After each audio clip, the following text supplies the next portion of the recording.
Hello friends, आज हम बात करेंगे प्रत्यक्षीकरण एवं प्रत्यक्षात्मक प्रक्रियाओं में फिफ्थ पार्ट की। और आज हम बात करेंगे रंग प्रत्यक्षीकरण की, क्रोमेटिक और कलर परसेप्शन। प्राणी अपने वातावरण में उपस्थित अनेक उद्दीपकों में अंतर कई बार रंगों के आधार पर करता है तथा उनको पहचानता है। रंगों के आधार पर ज्ञान भी प्राप्त करता है। किसी भी उद्दीपक के बारे में पहले संवेदना होती है, फिर उसके बारे में प्रत्यक्षीकरण होता है। जब तक किसी रंग विशेष की संवेदना नहीं होगी तब तक उसमें उनके बारे में प्रत्यक्षीकरण भी नहीं होगा। जब किसी रंग की पर्याप्त संवेदना होती है तो व्यक्ति को उसका प्रत्यक्षीकरण भी अवश्य होता है।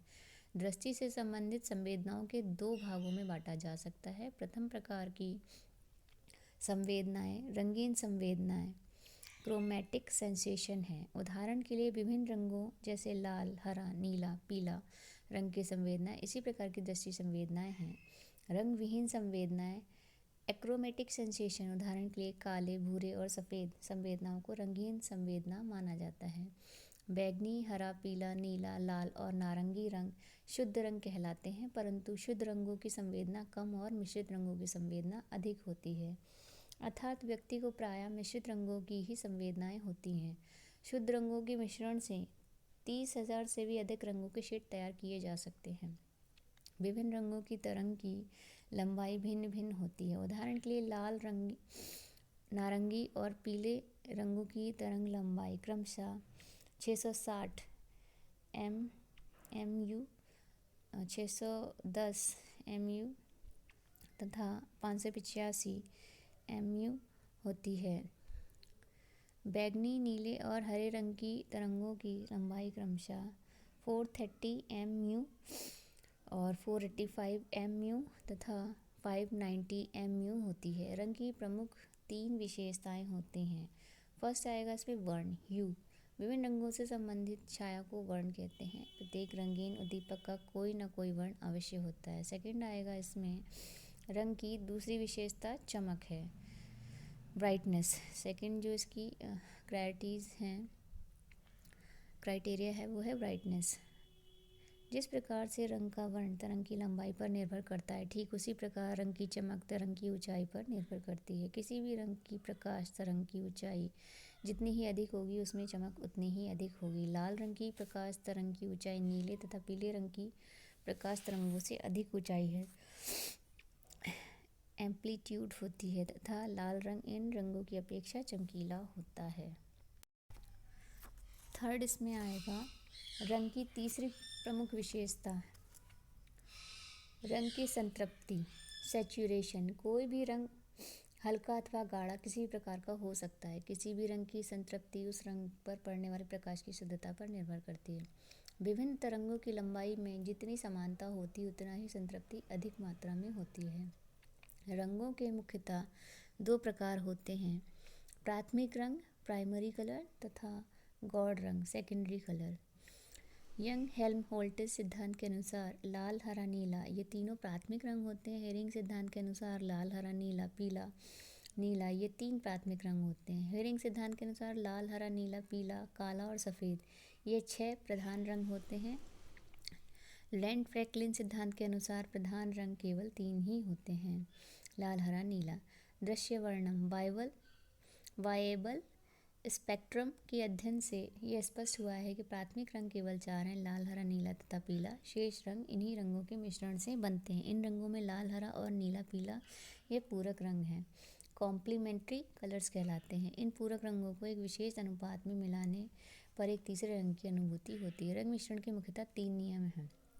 फर्स्ट आएगा, प्रथम नियम के अनुसार जब 2 पूरक रंगों को एक निश्चित अनुपात में मिलाया जाता है तब भूरे रंग के प्रत्यक्षीकरण होता है और इस भूरे रंग की चमक मिलाए गए दोनों रंगों की चमक की औसत चमक होती है। द्वितीय नियम इसमें आएगा, सेकंड नियम में आएगा, जब 2 पूरक रंगों नॉन कॉम्प्लीमेंट्री कलर्स को मिलाने से मिलाए गए रंगों के बीच एक तीसरे रंग का प्रत्यक्षीकरण होता है।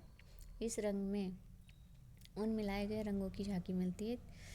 इस तीसरे रंग की चमक मिलाए गए दोनों रंगों की चमक का औसत चमक होती है। तृतीय नियम के अनुसार पूरक रंगों लाल, हरा, नीला और पीला एक साथ जब मिलाया जाता है तब भूरे रंग का प्रत्यक्षीकरण होता है। इससे भूरे रंग की चमक चारों रंगों की औसत चमक के बराबर होती है। अब नेक्स्ट है चमक तथा रंग स्थैर्य, ब्राइटनेस एंड कलर कॉन्स्टेंसी। प्रत्यक्षीकरण में चमक स्थिरता भी पाई जाती है। उदाहरण के लिए यदि हमारे घर की दीवार सफ़ेद है तो प्रकाश की मात्रा घटने बढ़ने पर भी दीवार सफ़ेद ही प्रतीत होती है। इसी प्रकार से यदि हमारी कमीज का रंग काला है तो हम काली कमीज को अधिक प्रकाश में क्यों न देखें, हमें इसका रंग काला ही दिखाई देगा। प्रत्यक्षीकरण में इस चमक स्थैर्य की भांति रंग स्थैर्य भी पाया जाता है, परंतु रंग स्थैर्य चमक स्थैर्य की भांति पूर्ण रूप परफेक्ट में नहीं पाया जाता है। रंग कॉन्स्टेंसी का पूर्ण रूप में ना पाए जाने पर मुख्य कारण वातावरण में उपस्थित चमक है। वॉलरॉफ 1963 ने अपने अध्ययनों के आधार पर यह निष्कर्ष निकाला कि जब प्रत्यक्षीकरणकर्ता के लिए सीमित समय होता है, इस अवस्था में उद्दीपक धरातल की चमक तथा आसपास के वातावरण की चमक का अनुपात उद्दीपक की चमक को प्रभावित करता है। बैंक 1965 ने अपने अध्ययनों के आधार पर यह निष्कर्ष निकाला कि चमक स्थिरता उद्दीपक को दिक् स्थिति पोजीशन इन स्पेस से प्रभावित होती है। बैंक के अनुसार उद्दीपक के चारों ओर के वातावरण के संगठन किस प्रकार के हैं, यह चमक स्थैर्य को प्रभावित करता है। चमक स्थैर्य पर अधिगम और अभिवृद्धि को प्रभावित करना पड़ता है। साथ ही साथ यह स्थैर्य रूप तथा आकार स्थैर्य की तुलना में अधिक महत्वपूर्ण गोचर है। अब बात करेंगे हम रंग संवेदना के सिद्धांत पर, theories of colour vision. First आएगा इसमें यंग हेल्महोल्ट्ज़ सिद्धांत, यंग हेल्महोल्ट्ज़ थ्योरी। इस सिद्धांत को थॉमस यंग ने सर्वप्रथम प्रस्तुत किया। इसी सिद्धांत को हेल्महोल्ट्ज़ ने 1852 में कुछ संशोधन के साथ पुनर्स्थापित किया। इस सिद्धांत को ट्रिस्टिम्युलस थ्योरी के नाम से ही पुकारा जाता है। इस सिद्धांत के अनुसार प्राथमिक रंग तीन लाल, हरा तथा नीला है। रेटिना में इन तीन रंगों के संबंधित तीन प्रकार के शंकु पाए जाते हैं। लाल, हरे तथा नीले रंग से संबंधित ये शंकु आर कोन्स, जी कोन्स तथा बी कोन्स कहलाते हैं। ये शंकु अलग अलग प्रकाश तरंगों द्वारा उद्दीपित होते हैं। इन वैज्ञानिकों के अनुसार सभी प्रकार के रंगीन तथा रंग विहीन संवेदना इन्हीं तीन प्रकार के शंकुओं के द्वारा होती है। यह तीनों प्रकार के शंकु जब समान अनुपात में उद्दीपक होते हैं तब सफ़ेद अथवा भूरे रंग की संवेदना उत्पन्न होती है। इस सिद्धांत के अनुसार धनात्मक पश्चात प्रतिमा उस समय दिखाई देती है जब किसी उद्दीपक के उपस्थिति के कारण शंकु उत्तेजित हो जाते हैं और फिर उद्दीपक को हटा लिया जाए तो कुछ समय तक शंकु उत्तेजित रहते हैं और उनकी प्रतिमा दिखाई देती है। तो रंगों से संबंधित पूरक रंगों की प्रतिमा दिखाई देती है, अर्थात निषेधात्मक पश्चात प्रतिमा बनती है। इस सिद्धांत के अनुसार रंग अंधापन के कारण तीनों प्रकार के शंकुओं का थक जाना और कमजोर हो जाना अथवा अनुपस्थित हो जाना है। सेकंड इसमें आएगा हेरिंग सिद्धांत। इस सिद्धांत का प्रतिपादन हेरिंग ने किया। यंग हेल्महोल्ट्ज़ सिद्धांत की त्रुटियों को दूर करने वाले इस सिद्धांत के विपरीत प्रक्रिया सिद्धांत ओपोनेंट प्रोसेस थ्योरी भी कहते हैं। हेरिंग के अनुसार प्राथमिक रंगों की संख्या 6 है, लाल, हरा, नीला, पीला, काला, सफ़ेद। दृष्टि प्रक्रिया के इन रंगों के 3 जोड़े पाए जाते हैं, लाल, हरा, नीला, पीला, काला, सफ़ेद। हेरिंग ने आगे कहा कि इन रंगों के प्रत्येक जोड़े के लिए रेटिना में भिन्न भिन्न 3 प्रकार की रासायनिक द्रव्य पाए जाते हैं तथा प्रत्येक रसायन में 2 प्रकार की रासायनिक प्रतिक्रियाएं होती हैं। पहले प्रकार की रासायनिक प्रक्रिया निर्माणकारी एनाबोलिज्म प्रोसेस तथा दूसरे प्रकार की रासायनिक प्रक्रिया विनाशात्मक कैटाबोलिक प्रोसेस। निर्माणकारी प्रक्रिया से हरे, पीले तथा काले रंग की संवेदना होती है। विनाशकारी रासायनिक प्रक्रिया से लाल, नीले तथा सफ़ेद रंग की संवेदना होती है। जब ये दोनों प्रकार की प्रक्रियाएं विभिन्न अनुपात में होती हैं तब व्यक्ति के विभिन्न रंगों की संवेदना होती है। काले रंग की संवेदना स्वतंत्र होती है तब जब किसी रंग की संवेदना नहीं होती है तब काले रंग की संवेदना होती है। जब एनाबोलिज्म तथा कैटाबोलिज्म प्रक्रियाएं साथ साथ होती हैं तब व्यक्ति को भूरे रंग की संवेदना होती है। निषेधात्मक पश्चात प्रतिमा तब बनती है जब एनाबोलिज्म की प्रक्रिया समाप्त होती है और कैटाबोलिज्म की प्रक्रिया प्रारंभ होती है, तो पूरक रंग की प्रतिमा की अनुभूति होती है। धनात्मक पश्चात प्रतिमा को यह सिद्धांत स्पष्ट नहीं कर पाता है। रंग अंधापन का कारण इस सिद्धांत के अनुसार संबंधित रासायनिक द्रव्य की अनुपस्थिति होती है तथा आंशिक कारण संबंधित रासायनिक द्रव्य का अभाव है। थर्ड आएगा इसमें लैंड फ्रैंकलिन सिद्धांत। इस जेनेटिक थ्योरी का प्रतिपादन 1892 में इस सिद्धांत को मॉलिक्यूलर डिसोसिएशन थ्योरी कहा गया है तथा एवोल्यूशन थ्योरी ऑफ कलर्स के नाम से भी जाना जाता है। इन लोगों ने रंग संवेदना के विकास 3 अवस्थाएं मानी हैं।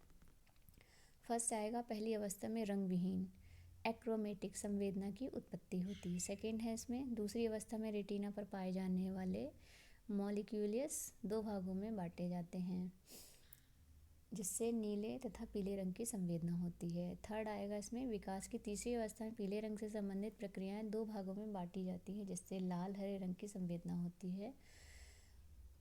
उससे इन 3 विकास अवस्था में संबंधित रेटिना में 3 क्षेत्र भी माने जाते हैं। पहली विकास अवस्था का संबंध रेटिना के बाहरी क्षेत्र से होता है, दूसरी विकास अवस्था का संबंध रेटिना के मध्य क्षेत्र से तथा तीसरी विकास अवस्था का संबंध केंद्रीय क्षेत्र से होता है। रेटिना के प्रथम क्षेत्र में रंग विहीन संवेदना, दूसरे क्षेत्र में नीले तथा पीले रंग की संवेदना होती है, तीसरे क्षेत्र में सभी प्रकार के रंगों की संवेदना होती है।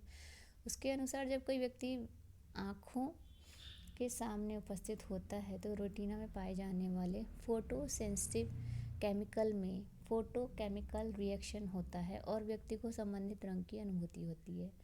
यह प्रक्रियाएं रेटिना के विभिन्न 3 संबंधित क्षेत्रों में होती है। सिद्धांत में रंगों का अनुभूमि का आधार फोटोकेमिस्ट्री ही माना गया है तथा 3 प्राथमिक रंग माने गए हैं, लाल हरा नीला। रंग संवेदना की व्याख्या फोटोकेमिकल प्रक्रियाओं के आधार पर की गई है। रंग अंधापन का कारण रंगों से संबंधित फोटो रसायन का रेटिना में विकसित ना हो पाना है। रेटिना में लाल हरे रंग से संबंधित रसायन का विकास सबसे देर से होता है।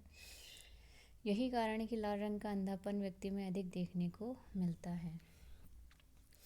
इसके बाद हम बात करेंगे भ्रम तथा विभ्रम की, इल्यूजन एंड हेल्यूनेशन, नेक्स्ट चैप्टर में। अगर आपको ये चैप्टर पसंद आए या फिर मेरा कॉन्सेप्ट पसंद आए, आपको साइकोलॉजी से रिलेटेड जानकारी नॉलेज गेन करना पसंद है तो please like share and subscribe कीजिएगा। शेयर कीजिए अपने दोस्तों में, ये नॉलेज किसी के काम आ सकती है। अगर किसी को प्रत्यक्षीकरण से संबंधित या साइकोलॉजी में कौन कौन से इफ़ेक्ट्स हैं जो ह्यूमन बिहेवियर को प्रभावित करते हैं और किन किन चीज़ों में बदलाव करके आप चीज़ों को बहुत अच्छे से समझ कर किसी काम को और अच्छा रिजल्ट दे पाते हैं, उसके लिए मैं आपको ये नॉलेज प्रोवाइड कर रही हूँ, जिससे कि आप अपने जीवन को और बेहतर बना पाएँ। अगर आपको ये पसंद आए तो please like share and subscribe ज़रूर कीजिएगा। आपके सब्सक्राइब करने से एक तो आपको टाइम टू टाइम अपडेट्स मिलते रहेंगे, मेरा वीडियो जब भी लॉन्च होगा तो फाइनली आप तक पहुँचेगा और इससे आपको जो भी सूचनाएं मिलनी हैं या जो भी जानकारी मिलनी है वो टाइम टू टाइम मिलती रहेंगी। तो उम्मीद करती हूँ आपको ये पसंद आया होगा। मिलते हैं नेक्स्ट चैप्टर में और तब तक के लिए thank you all of you.